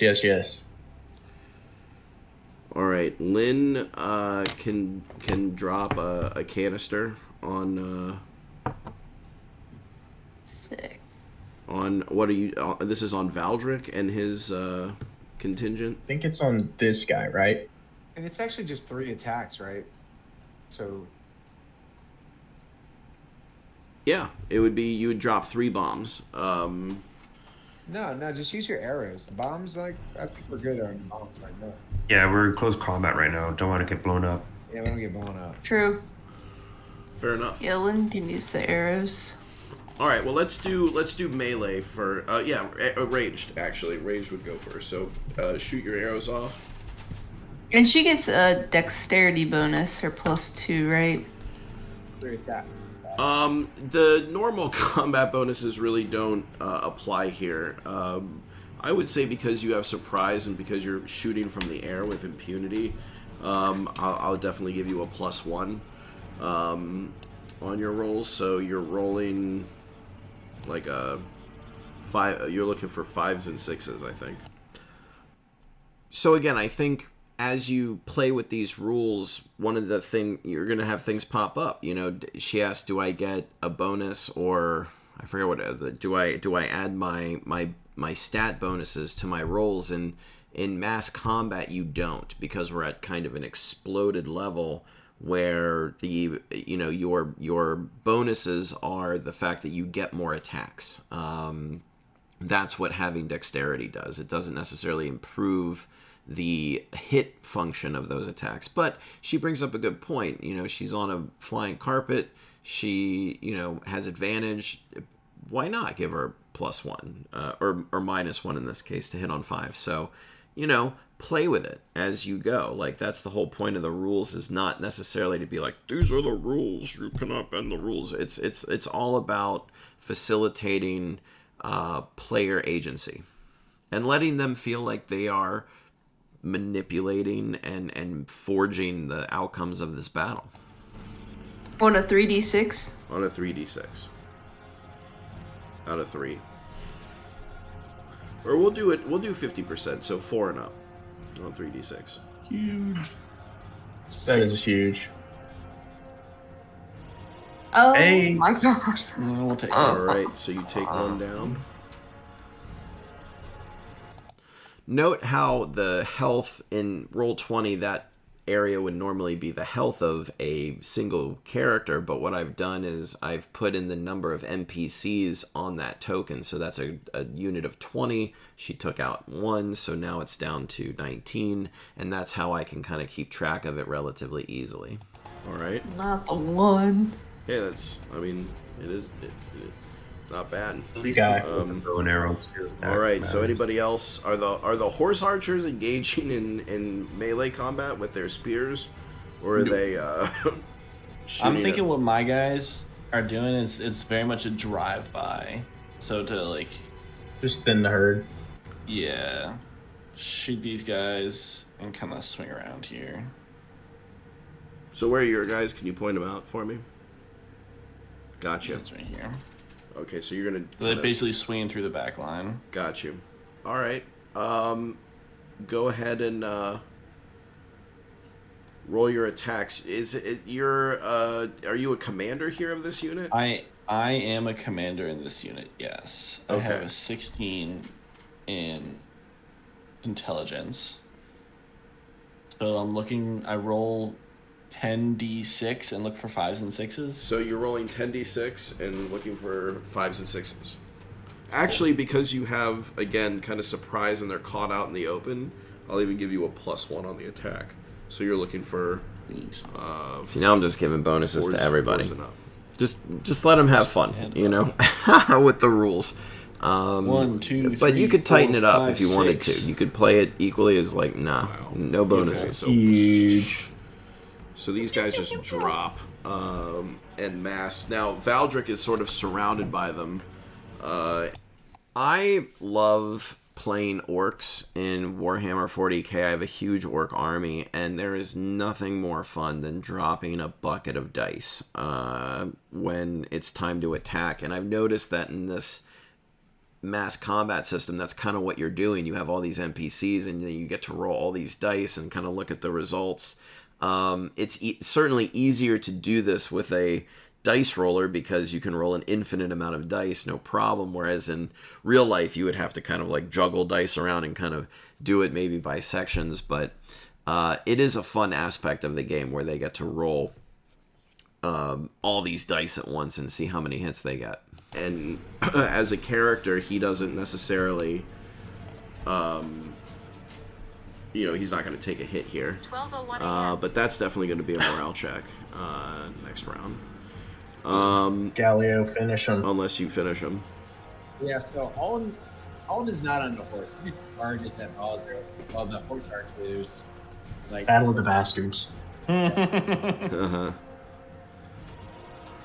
How many? Legendary. 10d6. Yes. 4 and up, baby. Come on. Boom. 1, 2, 3, 4, Oh, 5, 6. Another 6. So Oh that's yeah, 2 to hit. that's everybody. So you just completely take out Valdric and his crew. Oh my Utterly. gosh. Yeah. He was a special character. I could have saved versus death with him if you were using that rule in your game, but I just decided to wipe him out and keep things moving. Give the players a real sense of what their plan had initially been, which is just like sweeping through them and just wiping them out in one fell swoop. Go Good team. plan. Oh. Don't catch me in my dunes. Damn. All right. Now you still have 2 units of 20 out front. Is there any more melee or ranged combat? I think everyone is sword and shield at this point. Well, I think these people are back, right? They're. So I think they're back I would assume the horse soldiers dismount and then just that way they're not plowing through our guys, but then hitting them in the ass, maybe even on foot, like in these positions. Yeah, no, I'm just saying these guys don't get attacks back here as well. Okay, yes, correct. Yeah, we're trying to protect the women and children as long as possible. All right, so what you're going to do is go ahead and roll your melee attacks. Let's start with our left flank first. So that would be... So up here? Yeah. Looks like you have 10 soldiers plus...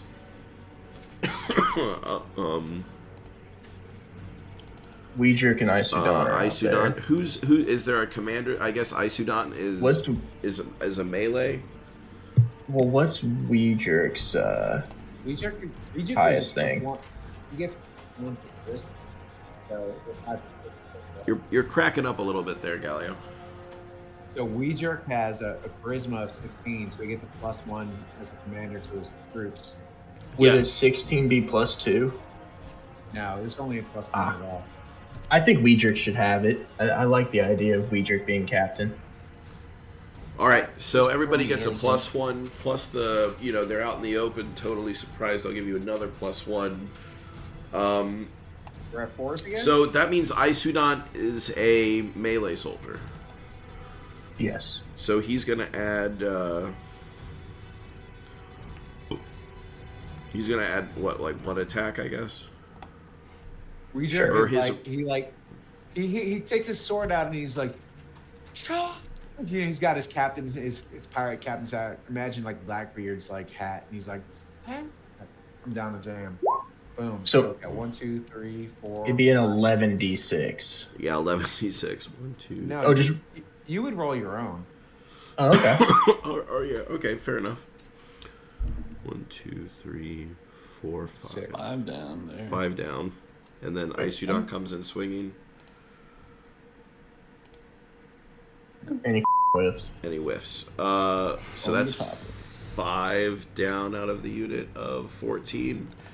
They're buckling, but they have not broken. Who commands this unit over here?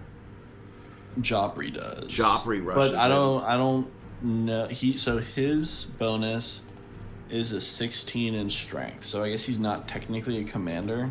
But he gets 2 attacks. Okay, cool. So He gets 3 attacks actually. Okay, so 13 attacks all day, so hitting on 13 6s. D6. Cool. Hitting on 6s, not the surprise as well. No, 5s. That's right, 5s. Yes. And it's a 13d6. No. 1, 2, Yo. 3. Okay. 3. All right. So you smash into this unit of caravan guards and smash down 9 of them, but the 10 remaining kind of hold firm and step back and ready their spears for next round. Let's move to our right flank. I want to just again show, like, this is all happening the day that we learned the mass combat system. Like, they were able to organize and use the rules, and we're kind of playing with them as we go. That's kind of what I hoped, was that they would be that intuitive, where the players wouldn't have to think too hard about the dice rolls they're looking for, and they're actually getting excited to look at the dice rolls, or it sounds like they are. And that was absolutely the intended purpose of this. So, again, I think it works. I think it's an effective mass combat system that does sort of what I wanted it to do. So now it's your attack. What's your bonus? She has a +2 to strength. Okay, so another thing is a 13d6. No, it'll be 12. She doesn't Oh, count. 12d6. Hitting on 5s. Yeah. Hitting on 5s. Rolling a 12d6. 1, 1, 2, 3, 4. Nice. All right, a quarter, 25% casualties. Not bad. Smashing into their right flank, and then it looks like you have another group of. It's Richard. This is 2 separate groups. Oh wow! Yeah. So you have 3 groups smashing into the Yeah. Do you get what was hit bonus? So I think Hassan has he should have 14 charisma. I don't know why I put it at 14. 13. Because they're Dervish, does he get anything? Like he's like literally their king in battle with. Well, he exactly, like, his charisma with these troops it gives them all a +1, so you're hitting on 4s with Hassan. And it's plus it's surprise. 11. Or is so it just it would be the 10, because he's commanding the troops, so he's not attacking. Hitting on 4s, please God. Nope. Ouch.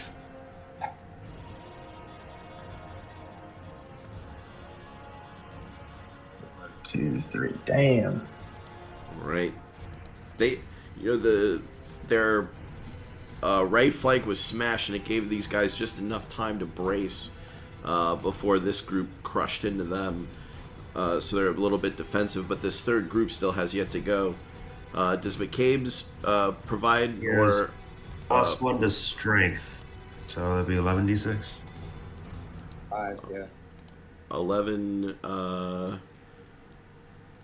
And you're hitting on 5s. What's Vuku doing? Is she attached to anything? Nah, she's just a single player. Okay. So she'll get a hit too. 3. Yeah. All right. Oh, heck yeah. So they have taken 50% casualties.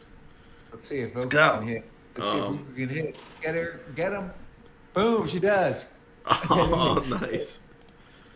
All right. So, and since that was with surprise, isn't it a fresh roll for? It is for initiative. Initiative. This group is going to try to flee. They realize that they're overwhelmed and they have no chance of winning. So they're going to take a morale check, and if they can, they're going to run as fast as they can away from combat.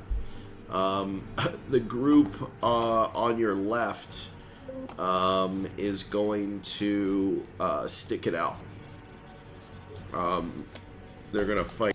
Remember, you want to call melee movement when for this doesn't really work for monsters, but if players wanted to evacuate, you would want to decide to run away prior to rolling initiative. But I'm having the enemy do that at this point in the battle sequence, and possibly die for their honor. So at this point, we roll initiative. Can the horse people move into position behind them, like split the horse groups, like one go there, one go here on foot, like hop off their horse? If we win initiative, like would they be able to make that movement? I want them to hop off their horses and run them down. Oh yeah, I mean if the problem is like our dudes are also in this scrap. You see what I'm saying? Like they can like walk them. Oh, like friendly fire. That's a good. Yeah, point. like I'm worried they would run through in the horses and hurt some. Well, we're not really running through with the horses since we have like an archer squad. Oh, true. Okay, if they're just arching.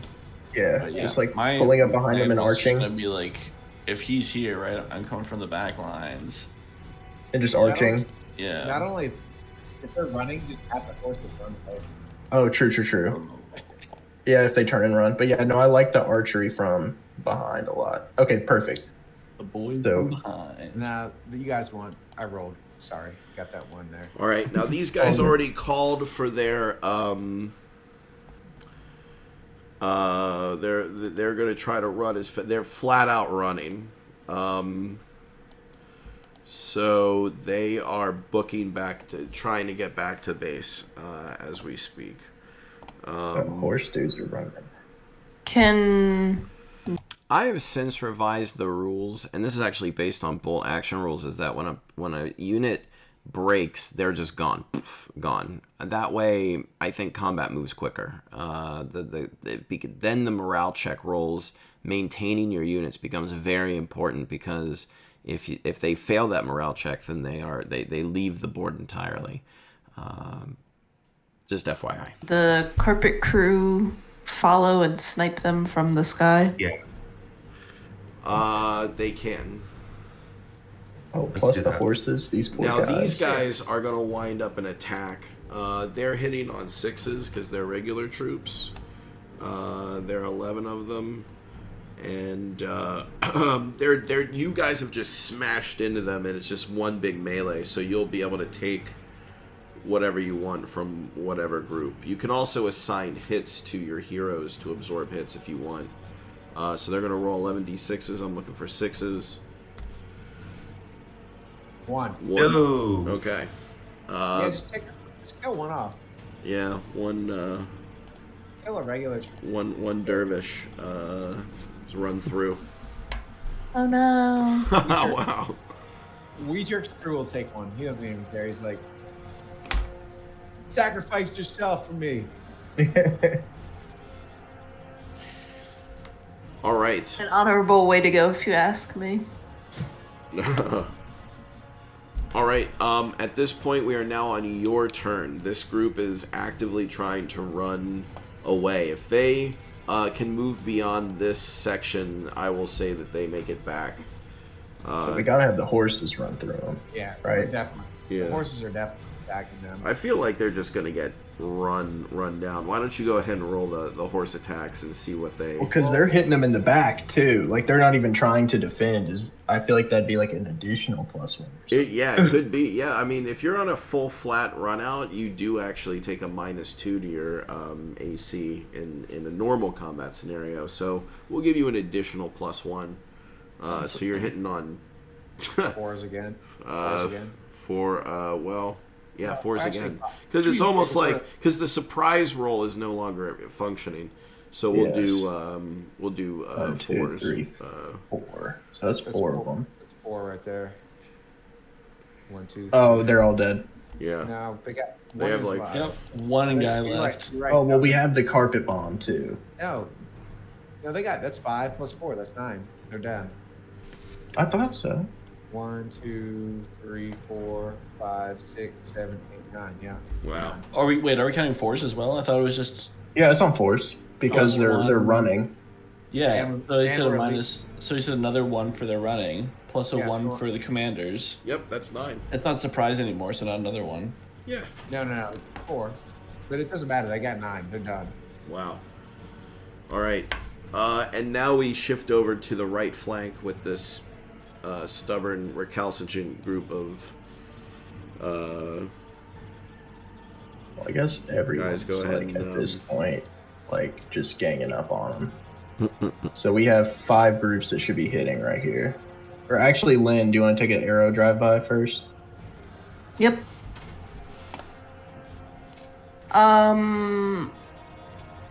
That's a 3d6. 56, yeah.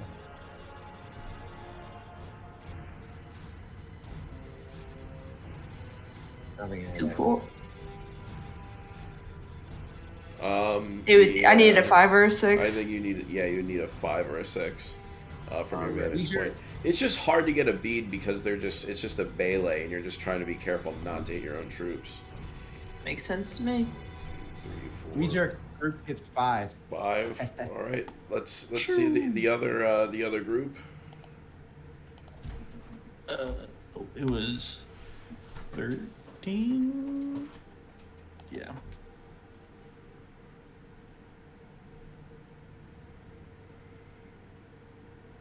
That's 3 because it's coming from the commander. He gets the +1. So it's 3 from him. I think that does it. That does it. Whoa. There it is.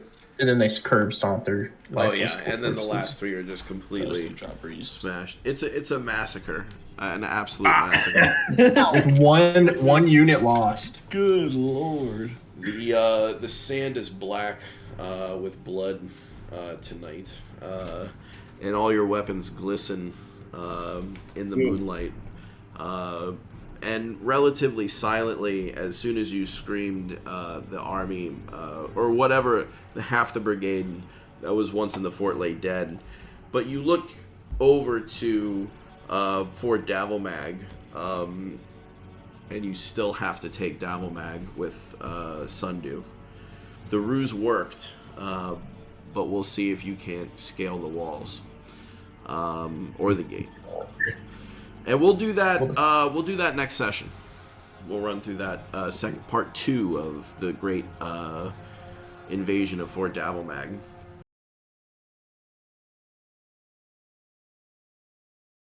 And at some point, I will try to put out part 2 of this battle. It's going to take a little bit to edit the footage, but I think this video alone gives you a good idea of how the mechanics work. A little bit, it was definitely a lopsided battle, but a lot of that was because they had planned so meticulously, used everything at their disposal to give them the exact advantage in that, and I think it led to a very satisfying experience where they learned how to use the mass combat rules should it come up in our game more frequently in the future. But had I not given them the automatic surprise and had they, perhaps lost initiative, this could have been a much different battle. They would have won definitely in the end, but they would have taken many more than just one casualty. And but yeah, so this gives you an idea of how the system works. I think it illustrates how fairly intuitive it is for the players to learn these new mechanics. I think the D6 mechanic makes it so much simpler in usage than other systems. And I hope that you enjoyed watching this video. And I got this little dude painted. I gotta wait for the wash to dry, but I'm gonna have to go over him and highlight him. And I'm gonna have another little rifleman for my 101st Airborne 2nd Platoon. Nice. Anyway, guys, have a great night, and I will see you next time with some kind of video of us playing D&D. Not sure what it will be, but we'll make it happen. And this is GMB Hall signing off, guys.